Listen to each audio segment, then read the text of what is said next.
Bom, agora nós vamos para o algoritmo 468. Nesse algoritmo, nós vamos criar uma função que ela calcule a raiz de 3 números positivos em qualquer índice.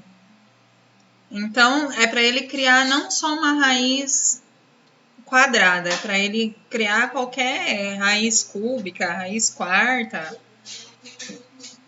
não só a raiz quadrada, é tipo de raiz dinâmica. E ele não pode... Essa função é importante, pois a maioria das linguagens só oferece a função da raiz quadrada. E assim, ele não pode aceitar um número negativo, né? Porque não existe a raiz de um número negativo dentro desse contexto. Então, vamos lá. Aqui foi criado o main, algo 468. E aqui foi criada a classe, que eu chamei de funções, onde nessa classe eu criei uma função que chama raiz n. Essa função ela vai receber um número inteiro que eu vou chamar de base e vai receber outro número que eu vou chamar de expoente. E aqui eu criei uma variável float. Ela pode ser um número decimal, né? Ela pode ser uma fração, onde ela vai receber a função match.expoente e vai multiplicar por match.log. O que acontece aqui? É porque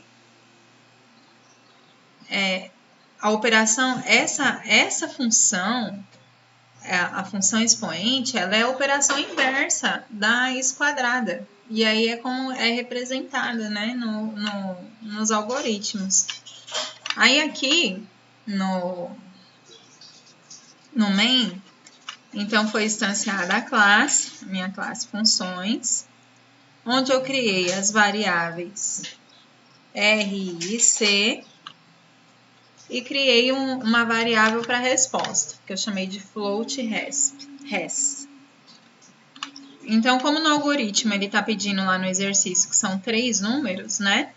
Então, eu criei aqui para o C igual a 1, inicializei ele em 1, que não podia inicializar em 0, menor ou igual a 3, e o C++. Então, ok. Aqui, minha variável R, ela recebeu, então, um número inteiro, né? E esse número seria o radicando. Enquanto esse número for maior que 0, não pode receber uma raiz negativa, né? Igual a gente falou lá no começo do exercício. Então, o que vai acontecer? Esse valor vai ser inválido. Digite o radicando novamente. Vai ter que digitar novamente, porque não vai poder digitar um número menor que 0.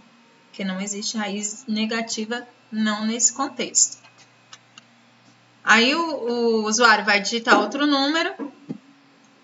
Aí, quando ele digitar o número, agora o programa vai receber o índice. Esse índice, ele tem que ser...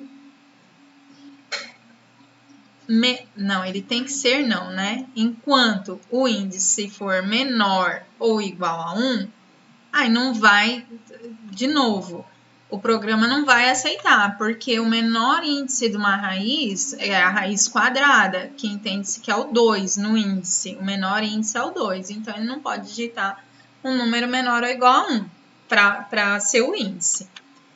E aí aqui, a minha resposta, né, ela vai receber a função raiz, que é a função que eu criei aqui na classe. Agora vamos testar. Ah, esqueci de falar isso daqui, ó. Que aí vai aparecer lá a raiz, né? A raiz e concatenei aqui com a minha função. Então, executando o programa para ver se ele está certo. Então, digite o radicando. Então, vou colocar aqui a raiz quarta, por exemplo, de... Não, eu coloquei a raiz de 4. O índice 2, vou colocar o índice 2. A raiz quadrada de 4, então. Depois, vou colocar aqui a raiz quadrada. Vou colocar quadrada para ficar mais fácil. 64. no índice 2. Agora vamos colocar uma cúbica também para ver se ele vai calcular também. Lembrando que tá aqui, ó, as respostas estão aparecendo aqui, ó. Raiz quadrada de 4, 2, raiz quadrada... O negocinho tá na frente, eu não consigo enxergar.